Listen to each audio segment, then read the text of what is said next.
मी अतुल सुपले पुन्हा एकदा माझ्या नवीन एपिसोडमध्ये तुमचं सहर्ष स्वागत करतो।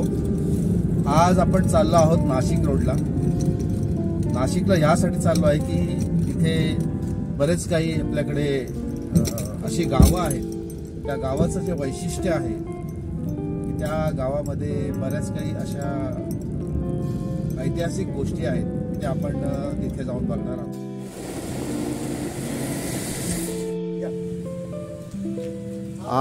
आता आपण अजयजीच्या घरी आलो आहे। हे त्याचा मेन एंट्रन्स आहे। हा त्याचा गावातलं घर आहे। हा आपला सुंदर वाडा आहे ज्याचं नाव आहे अक्काचा वाडा। आमची अक्का म्हणजे माझी आजी, तिने हे खूप जोपासलं, वाढवलं आणि ती आता नाही आहे, पण आम्ही सगळे सांभाळण्याचा प्रयत्न करतो। तर आपण बघू शकता की अजय तळपदे हे त्याच्या समोर गाव आहे, हे त्याचं घर आहे आणि तो स्वतःच्या शेतामध्ये नांगरीकरण करत आहे। शेत नांगरतो आहे कारण त्याला याची फार आवड आहे। एक मुंबईमध्ये राहणारा बिझनेस करणारा व्यक्ती जर आपल्या गावात येऊन शेती करत असेल तर ही फार कौतुक करण्यासारखी गोष्ट आहे। कारण काम हे कुठचंही छोटं नसतं आणि शेती करणं हे सौभाग्य त्यालाच मिळते ज्याच्याकडे त्याची स्वतःची जागा असते। आता हा जो संपूर्ण भाग आहे तुम्ही बघू शकता, ही संपूर्ण जागा ही त्याच्या मालकीची आहे। म्हणून म्हणतो की आपल्या स्वतःच्या जागेवर स्वतःची शेती स्वतः करावी आणि अशा ठिकाणी आपण आपल्या या जागेला सुंदर असं होमस्टे म्हणून बिझनेस करू शकता। तुम्ही ब्युटिफिकेशन करू शकता। निसर्गाच्या सानिध्यात आपण आपली शेती करू शकतो आणि येणाऱ्या आपल्या पर्यटकाला आपण राहण्याची खाण्याची उत्तम सोय करू शकतो। नॅचरल भाज्या, फळभाज्या जे आपण त्यांना देऊ शकतो। यासाठी कष्ट हे फार महत्त्वाचे असतात आणि कष्ट करण्यासाठी एक जिगर लागतो, एक जज्बा लागतो। तो जज्बा आपल्या रक्तात, आपल्या फॅमिलीमधनं येतो। आपली जी फॅमिली असते ती आपल्याला प्रोत्साहन जेव्हा करते तेव्हा आपण आपल्या आयुष्यात चांगल्या गोष्टी घडवू शकतो। म्हणून म्हणतो की तुम्ही सुद्धा तुमच्या गावातल्या काही शेत जमीन भाग असेल, ज्या जमिनी असतील त्या जमिनीला तुम्ही अशा प्रकारे शेती उत्पन्न करा आणि तिकडे लोकांना बोलवा, त्यांना राहण्याची सोय करा, जेवणाची सोय करा आणि सुंदर असं वातावरणामध्ये त्यांना 8 दिवस, 4 दिवस, 5 दिवसाचा पॅकेज बनवा, जेणेकरून त्यांना शांतता मिळेल आणि स्वतःसाठी एक निसर्गाचा आनंद लुटता येईल। अशा प्रकारे तुम्ही इथे व्यवसायही करू शकता। संपूर्ण जागा सुंदर लोकेशनमध्ये रचलेली आहे। हा तलाव सुद्धा त्यांचा स्वतःचा आहे, त्यामुळे या तलावामध्ये आपण बोटिंग पॉइंट सुद्धा करू शकतो। येणाऱ्या पर्यटकाला इथे भरपूर फिरण्यासारखे काही गोष्टी आहेत, ज्या वॉटरफॉल आहेत, डोंगरदऱ्या आहेत, जंगल आहे आणि या जंगलामध्ये सुंदर पक्षी आहेत। इथे फोटोग्राफी करू शकता। डिस्कवरी चॅनलवाल्यांना आपण इथे बोलवू शकतो, चॅनल मीडियावाल्यांना बोलवू शकतो, जे निसर्गप्रेमी असतात, जे पक्ष्यांचे चित्र टिपण्यासाठी तासनतास जंगलामध्ये झाडांच्या मध्ये बसलेले असतात, त्यांना इथे आपण अशा सोयी उपलब्धी करून दिल्या तर लोकांचं एक मनोरंजनही होतं आणि त्यांना या गोष्टीचा आनंद घेता येतो। म्हणूनच म्हणतो की आपल्या जागेला, मातीला सोनं करा।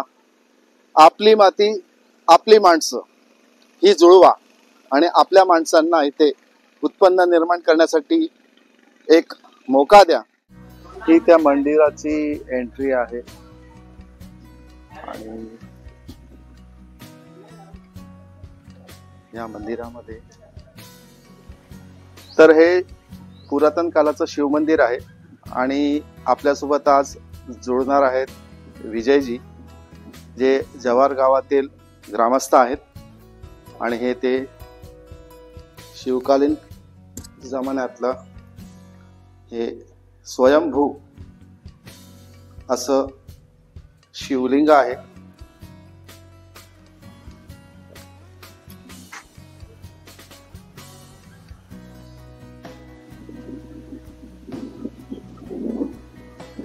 तर आपण आता आलो आहोत या मंदिराच्या आवारात आणि आपले समक्ष उभे आहेत श्री विजयजी. नमस्कार.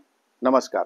आपण या पुरातन काळातल्या मंदिराबद्दल काय गोष्ट सांगणार आहात, जरा आमच्या प्रेक्षकांना तुम्ही सांगू शकता का? हो, आपलं हे पुरातन मंदिर आहे. त्याची पूर्ण टेकडी होती. इथे कांबादास नावाचे महाराज आलेले. त्यांच्या एक ते तपस्याने त्यांनी असं सूचित केलं ग्रामस्थ मंडळींना का इथे तुम्ही खोदकाम केल्या तर तुम्हाला इथे शिवलिंग इथे सापडेल. त्यांच्या याच्या सूचनेनुसार इथल्या ग्रामस्थ मंडळींनी मंदिर खोदण्याचं काम चालू केलं आणि 1984 साली हे शंकराची पिंड इथेच या जागी स्थापन ही गावकर ग्रामस्थ मंडळांना सापडली. त्याच्यानंतर गावातल्या लोकांनी, इथल्या प्रतिष्ठित लोकांनी मंदिराचे उभारण्यासाठी छोटंसं एक कारवीचं मंदिर उभं केलं. त्याच्यानंतर ते कारवीचं मंदिर उभं केल्यानंतर इथले एक बबनशेठ तेंडुलकर म्हणून एक समाजसेवक मोठे उद्योगपती होऊन गेले. त्यांच्या मातोश्री त्या येऊन त्यांनी इथे मंदिराचा जीर्णोद्धार केला. आज जे हे मंदिर दिसतंय ते तेंडुलकर घराण्यांनी केलेलं आहे. आणि त्याच्यात नंतर आता राजेशजी तेंडुलकर समाजसेवक आणि उद्योगपती आहेत, ते लक्ष देतात. इथले ग्रामस्थ, सरपंच, इथले सगळे पंचक्रोशीतील भाविक भक्तजन इथे येऊन मोठा महाशिवरात्रीचा कार्यक्रम केला जातो आणि भरपूर प्रमाणात लोक दर्शनाला येतात इथे. विजय भाऊ, कितव्या शतकातलं हे मंदिर असेल साधारण हे मंदिर पुरातत्व विभागाचे लोक आलेले, साबा पुर्णेकर मॅडम म्हणून आणि त्यांच्या जोडीला सतीश परब म्हणून होते. तर त्यांच्या म्हणण्यानुसार आहे का हे 6व्या ते 7व्या शतकातलं मंदिर असू शकतं. पण कालांतराने काय झालं, 2019ला ते इथे रिसर्च करण्यासाठी आले. त्याच्यानंतर कोरोना आला, त्याच्यामुळे ते पूर्ण खंडित झालं. अच्छा. तर इथे काही तुम्ही सांगितलं आम्हाला की इथे काही मूर्त्या सुद्धा आपल्याला इथे आढळलेल्या आहेत. हो. शतकात त्या मूर्त्या आपण बघूयात आता. हो, येस. आता बघा, इथे एक अभिषेक घालणारं जोडपं आहे आणि तिथे पूजा अभिषेक काय घालताना एक ब्राह्मणाचा, एक पुजारीचा फोटो आहे. तिथे शंकराची पिंड दिसते आपल्याला. हे मोठं शिल्प आहे इथे. त्याच्यानंतर हे शेजारीच हे आपलं एक घुमट आपण जे लावतो घंटा वगैरे अडकवण्यासाठी, तिथेच एक पूर्ण होल असलेलं एक पूर्ण हे एक दगडाचा चिरा आहे. अच्छा. घुमट लावण्यासाठी. हा, घुमट लावण्यासाठी. असे हे त्या काळाचे त्या काळातले हे मंदिराचे अवशेष सापडलेले आहे इथे आपल्याला. त्या बाबतीत काय सांगाल तुम्ही? ही मूर्ती, ही मूर्ती आपले मध्ये शंकराची पिंड दिसते. हो. आणि तिथे पूजा करताना 2 महिला दिसतात आपल्याला. आणि ही जी पंचमुखी गाय आहे, ही पंचमुखी गाय आहे जवळजवळ महाराष्ट्रामध्ये क्वचित कुठेतरी सापडते. अजिंठा वेरूळ वगैरे तिथे हरणीचं चित्र आहे, पण ही पंचमुखी गाय आहे. तर ही वासरू दूध पितं तिचं. पंचमुखी गाय आहे. त्यांचा असं कसं कायच असेल, अतिशय दुर्मिळ आहे. पण त्यांचा असा कायच आहे का बाबा इथे जो राजा वगैरे होऊन गेला, सदन राजाचं हे प्रतीक मानलं जातं. आणि याच्यातून अनेक स्टोऱ्या आहेत, तिथं उलगड आपल्याला काही झालेलं नाही. आणि ह्या मूर्तीबद्दल काय बोलाल? हा गवळी देव म्हणतात याला आमच्या ग्रामीण भाषेमध्ये. कुलदैवत आहे का इकडे? कुलदैवत आहे, गवळी देव म्हणून. आणि हे इकडे सूर्य, चंद्र, तारे आहेत आपल्या इकडे. बघा, इथे चंद्र आहे, सूर्य आहे. इथे सुंदर अशा या पुरातन काळातल्या या मूर्त्या आहेत, ज्या फार दुर्मिळ आहेत हे बघण्यासाठी. चंद्र, सूर्य आणि चंद्र बघा, त्यावेळेस त्यांनी किती कलाकृती केली असेल. सुंदर. हे महाराजांचं प्रतीक, असे वीर वगैरे असतात ना, त्या पद्धतीने हे वीर इथे आहेत. हे मूर्तीला फिनिशिंग जरी नसली तरी आपण व्हिज्युअलाइज करू शकतो की त्या काळात त्या मूर्त्या बनवल्या गेल्या, घडवल्या गेल्या. त्याला आपण आपलं दैवत आहे हे मानू शकतो. बारीक कोरीव काम केलेलं आहे. अशा प्रकारचं इथे या पुरातन काळातल्या ह्या सगळ्या हे त्यावेळेचे राजे वगैरे युद्धाला निघताना त्यांचे ते प्रतीक इथे त्यांचे शिल्प हे केलेलं आहे. ढाल तलवार घेऊन, घोडेस्वार घेऊन, त्याच्या जवळ हत्यारे आहेत. तर आपण आता चाललो आहोत इथे हिरडपाडा धबधबा 5.5 किलोमीटर आहे आणि इथून गुजरातची बॉर्डर येते 61 किलोमीटरवर. तुम्ही बघू शकता दाबोसा धबधबा जो आहे हा दाबोसा धबधब्याचा बोर्ड आहे.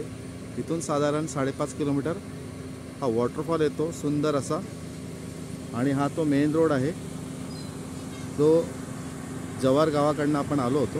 हा तो मेन रोड आहे. आता आपण नाशिक रोडला आहोत. म्हणजे जव्हारपासून जो मार्ग आहे हा मेन रोड आहे समोर आणि हा मागे दिसतो तो पूर्ण आलेला पाण्याचा पुन्हा धबधबा आहे. असा पास होत आहे. हे रस्त्याला लागूनच हा धबधबा आहे. हा मेन रोडला लागून धबधबा तुम्हाला मी दाखवतो आहे. I love Jawhar. जव्हार हे खूप अत्यंत असं अट्रॅक्टिव्ह पॉइंट असलेलं स्थळ आहे आणि जव्हारचं वैशिष्ट्य काय तुम्ही इथे समोर बघू शकता. आय लव्ह जव्हार बघा. हे तुम्हाला दाखवण्यासाठी मी स्पेशली इथे आलेलो आहे. I love Jawhar. हा नजारा बघा तुम्ही. पूर्ण डोंगरांच्या दरीमध्ये दडलेला असा हा खोल खाईतला हा नजारा बघा. खाली छोटी छोटी गावं आहेत. सुंदर असं लोकेशन आहे. ढगाळ क्लायमेट आहे. पावसाचे दिवस आहेत. या जव्हार मधल्या या हनुमानजीच्या आपण ज्या स्पॉटला आलोय त्याची माहिती आपल्याला विजयजी देणार आहेत. तर तुम्ही बघू शकता की किती सुंदर असा हा माझ्या मागे नजारा दिसत आहे तुम्हाला. आणि या लोकेशनमध्ये येण्यासाठी आपल्याला जव्हारपासून 5.5 किलोमीटरच्या अंतरावर हा वॉटरफॉल आहे. या वॉटरफॉलमध्ये आता सध्या बंदी घातलेली आहे. सप्टेंबर महिन्यामध्ये हा वॉटरफॉल ओपन केला जातो. आजूबाजूला संपूर्ण असं जंगल आहे तुम्ही बघू शकता. आणि हे इथे वर दिसतंय तुम्हाला ते या मचांवरनं तुम्ही लोकेशन पूर्ण बघू शकता. व्ह्यू बघू शकता. सुंदर असे ढग खाली आलेले आहेत. हे माझ्या पाठीमागे बघा तुम्ही जे दिसत आहेत ते किती सुंदर असे ढग आलेले आहेत. म्हणून म्हणतो की तुम्ही सुद्धा अशा ठिकाणी गावाखेड्यामध्ये स्वतःचे जागेवर होमस्टेचं बिझनेस करा. पर्यटकांना इथे फिरण्यासाठी भरपूर काही लोकेशन्स आहेत. वॉटरफॉल्स आहे, जंगल सफारी आहे आणि पुरातन जमान्याचे मंदिर आहेत. त्याचप्रमाणे इथे नॅचरल शेती करता येते.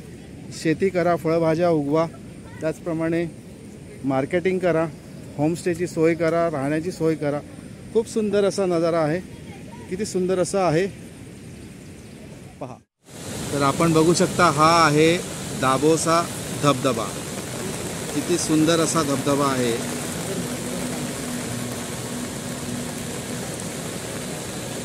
पाण्याचा फोर्स बघा किती जबरदस्त आहे.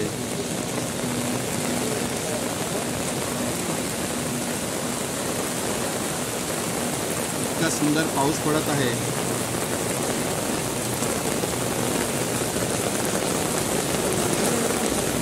छान असे धुके आलेले आहेत.